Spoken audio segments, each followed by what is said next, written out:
नाराज नजर आ रहे। बिहार के 19,200 शिक्षक को ट्रेनिंग लेनी है।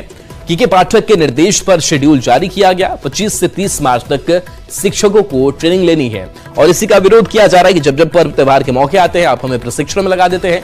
बिहार के 78 ट्रेनिंग संस्थानों में प्रशिक्षण इनका होना है। शिक्षक संघ ने के पाठक के खिलाफ मोर्चा खोल दिया है। शिक्षक संघ का आरोप है कि हिंदुओं के त्योहारों को मजाक इसलिए ने बना दिया है। पिछले 8 महीने से हिंदुओं के त्योहार पर छुट्टी नहीं दी जा रही है। सीएम नीतीश संज्ञान अगर नहीं लेंगे तो सड़क पर शिक्षक उतरेंगे।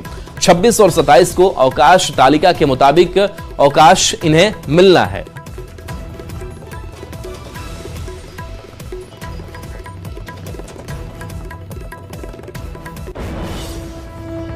सरकार के द्वारा 25 से लेकर के 30 मार्च तक बिहार के 78 प्रशिक्षण संस्थानों में हजारों की संख्या में शिक्षकों के लिए प्रशिक्षण का समय निर्धारित किया गया है और ज्ञातव्य है कि 26 और 27 मार्च को बिहार के सरकारी विद्यालयों में होली का अवकाश पूर्व से निर्धारित है। विभाग जानबूझ करके हिंदू पर्व त्योहार के दौरान लगातार इस प्रकार का आदेश निकाल रहा है। राजधानी पटना से आपको बड़ी खबर बताएं। सूत्रों के हवाले से बड़ी जानकारी। बिहार के नियोजित शिक्षकों को राज्य कर्मी का दर्जा मिलेगा। कैबिनेट की बैठक में कुछ ही देर में मुहर लग जाएगी। बड़ी जानकारी आपको दे रहे हैं। शिक्षा विभाग ने नई नियमावली संचिका भेज दिया है। नए साल से पहले बिहार के नियोजित शिक्षकों को खुशखबरी मिलने जा रही है। 4.25 लाख शिक्षकों को इसका सीधा लाभ मिलेगा। कैबिनेट से स्वीकृति मिलते ही सक्षमता परीक्षा भी ली जाएगी। विशिष्ट शिक्षक पद नाम में भी संशोधन किया गया है। सूत्रों के हवाले से बड़ी जानकारी आपको दे रहे हैं। अब नियोजित शिक्षक सहायक अध्यापक कहलाएंगे। बड़ी खबर आपको बता दें। सूत्रों के हवाले से बड़ी खबर। कैबिनेट की मंजूरी मिल सकती है और शिक्षकों के लिए ये नया साल खुशखबरी लेकर आएगा। 4.25 लाख शिक्षकों को इसका सीधा लाभ मिलेगा। नियोजित शिक्षक अब सहायक टीचर कहलाएंगे। सूत्रों के हवाले से बड़ी जानकारी आपको दे रहे हैं और विशिष्ट शिक्षक पद नाम में भी संशोधन किया गया है और अब नियोजित शिक्षक सहायक अध्यापक कहलाएंगे। नियोजित शिक्षकों के लिए ये बहुत बड़ी खुशखबरी। 4.25 लाख शिक्षकों को इसका सीधा लाभ मिलेगा। कैबिनेट से स्वीकृति मिलते ही सक्षमता परीक्षा भी ली जाएगी, यानी कि आप योग्य हैं या नहीं इसकी भी परीक्षा ली जाएगी। सक्षमता परीक्षा देने के बाद विशिष्ट शिक्षक पद नाम में भी संशोधन के बाद अब ये शिक्षक सहायक अध्यापक कहलाएंगे। तो बहुत बड़ी बिहार के सभी शिक्षक भाइयों, शिक्षिका बहनों और बिहार के सभी जिंदा व्यक्तियों, आप सभी को सादर प्रणाम, नमस्कार।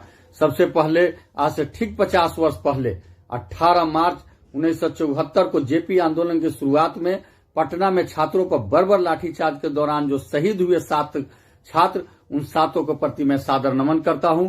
उनको हृदय से श्रद्धांजलि अर्पित करता हूं जिन्होंने 74 के आंदोलन को नींव रखी थी।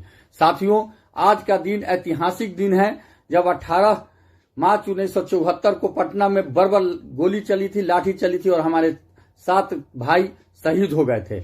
आज उनको याद करते हुए हमें भी शपथ लेने की जरूरत है। हमारा जो आज शिक्षकों का लड़ाई चल रहा है, जो रोड पर चल रहा है, कोर्ट में चल रहा है, हमने आपको सभी की जानकारी दी है।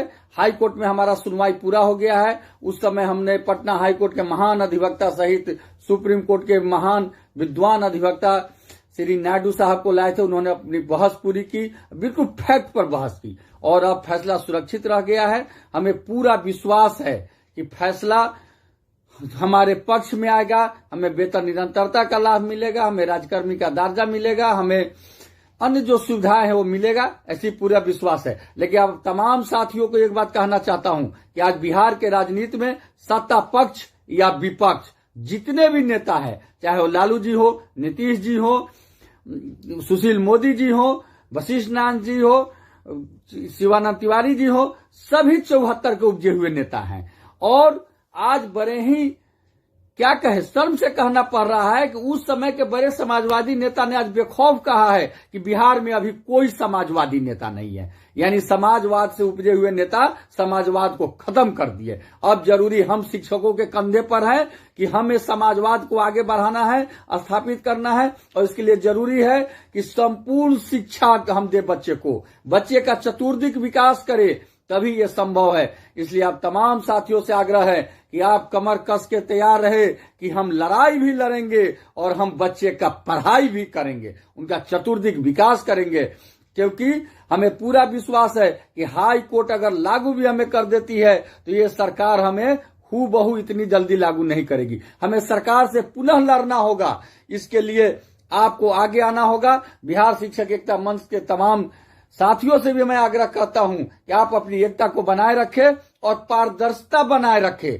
जो आय व्यय हुआ है उसका ब्यौरा निश्चित रूप से पूरा जो आपका पासबुक है उसको अपडेट करा करके और सभी पेज को डाल करके उसका दे, ताकि जो शिक्षकों का हम पर विश्वास है वो विश्वास बनी रहे और विश्वास टूटे नहीं। और हम सभी शिक्षक भाई शिक्षिका बहन मिल करके अपनी आंदोलन को और तेज करेंगे। आचार संहिता लागू हो गया है, आचार संहिता के बाद लड़ेंगे।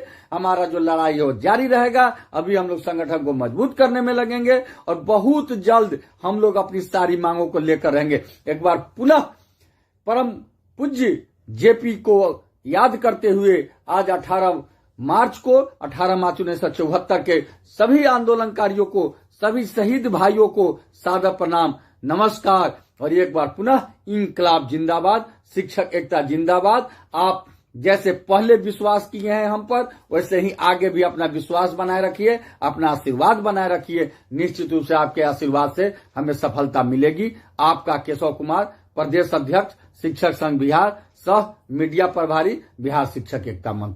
जय हिंद, जय शिक्षक। हेलो फ्रेंड्स, आप सभी का बहुत बहुत स्वागत है अभी के इस वीडियो में। अभी के इस वीडियो में हम लोग बात कर रहे हैं बिहार के शिक्षकों की और शिक्षकों के लिए आए बहुत बड़ी खुशखबरी की। तो जैसा कि आप सभी को पता ही है कि बिहार में अब जितने भी शिक्षक हैं, नियोजित शिक्षक को छोड़ करके बाकी जितने भी शिक्षक हैं उन सभी को एनपीएस का लाभ मिल रहा है और आने वाले समय में नियोजित शिक्षकों को भी एनपीएस का लाभ मिलने वाला है। अब उसी के क्रम में अब जो है एक बड़ा यहाँ पर पत्र जारी हुआ है जिसमें शिक्षकों को ओपीएस का लाभ यानी कि ओल्ड पेंशन स्कीम का लाभ देने की बात हो रही है। तो किन शिक्षकों को यह लाभ मिलने वाला है वही हम लोग इस वीडियो में डिस्कशन करने वाले हैं। तो आप लोग इस वीडियो को अंत तक जरूर देखिए और चैनल पर नए होंगे तो चैनल को जरूर सब्सक्राइब कर लेंगे और इस वीडियो को ज़्यादा से ज़्यादा शेयर करेंगे। तो चलिए हम लोग बढ़ते हैं आगे और आप लोग को दिखाते हैं वह पत्र जिसमें शिक्षकों को ओपीएस का लाभ देने की बातें हो रही हैं।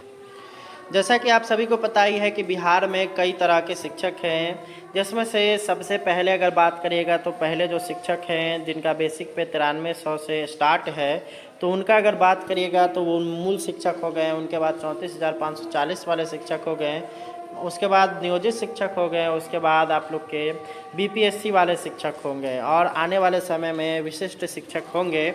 तो उसी को ध्यान में रखते हुए अब जो पहले से जो मूल शिक्षक बहाल हैं उन सभी के लिए यह बहुत बड़ा खुशखबरी है कि उन सभी को ओल्ड पेंशन स्कीम का लाभ मिलने वाला है। क्या है सारा प्रक्रिया हम लोग इस वीडियो में बात करेंगे। तो ये जो पत्र जारी किया गया है वो बिहार सरकार वित्त विभाग के द्वारा जारी किया गया है। 298 इसका पत्रांक है और वहीं अगर दिनांक की बात करिएगा तो 19/3/2024 है। विषय है वित्त विभाग। ये संकल्प संख्या 1206 दिनांक 28/11/2023 के आलोक में एनपीएस के जगह पर पुरानी पेंशन योजना अनुमानित किए जाने के प्रस्ताव में वित्त विभागीय सहमति हेतु जांच पत्रक के संबंध में। अब यहाँ पे आप लोग देख सकते हैं महाशय, उपर्युक्त विषय के संबंध में कहना है कि वित्त विभागीय संकल्प संख्या 1206 दिनांक 28/11/2023 द्वारा वैसे मामलों में जहाँ एक ही विज्ञापन एवं मेघा सूची के माध्यम से दिनांक 1/9/2005 के पूर्व कतिपय अभ्यर्थी पुरानी पेंशन योजना के तहत तथा 1/9/2005 के पश्चात कतिपय अभ्यर्थी राष्ट्रीय पेंशन प्रणाली के तहत योगदान किए हैं। तो एनपीएस के तहत नियुक्त वैसे कर्मियों को कतिपय शर्तों के अधीन पुरानी पेंशन योजना को शामिल होने का विकल्प प्रदान किया गया है। दूसरा है कि उपयुक्त वित्त विभाग संकल्प संख्या यहाँ पे 1206 28/11/2023 के आलोक में प्रशासी विभाग से वित्त विभागीय सहमति हेतु संचिका के माध्यम से प्रस्ताव प्राप्त हो रहे हैं। लेकिन ऐसा देखा जा रहा है कि प्रस्ताव में तथ्यात्मक स्थिति क्रमबद्ध ढंग से नहीं रखी जा रही है तथा स्पष्ट अभिमत का भी गठन नहीं किया जा रहा है। ऐसे में वित्त विभागीय सहमति प्रदान करने में कठिनाई हो रही है। इस कारण इस संदर्भ में एक जांच पत्रक तैयार करने की आवश्यकता महसूस की गई है, ताकि सभी तथ्यों का समेकित करते हुए विभागीय अभिमत के साथ संचिका वित्त विभाग को उपलब्ध कराई जा सके। वित्त विभाग संख्या 1206 28/11/2023 के आलोक में एनपीएस के जगह पुरानी पेंशन योजना अनुमानित किए जाने के प्रस्ताव के संदर्भ में जांच पत्रक की प्रति संलग्न करते हुए अनुरोध है कि जांच पत्रक के सभी कंडिकाओं को भरते हुए जांच पत्रक पर विभागीय अपर मुख्य सचिव, प्रधान सचिव या सचिव का हस्ताक्षर मुहर अंकित करते हुए एतत् संबंधी स्पष्ट प्रस्ताव संचिका के माध्यम से वित्त विभाग को अनुमोदन यथोक्त।